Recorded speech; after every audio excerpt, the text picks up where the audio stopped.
Mula nung nag-start ako maging technician, halos araw-araw may tanggap kami mga repair.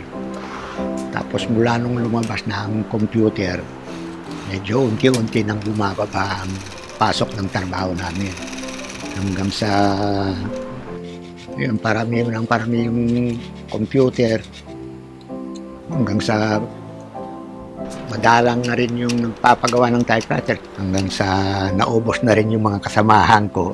Ako na lang ang natira.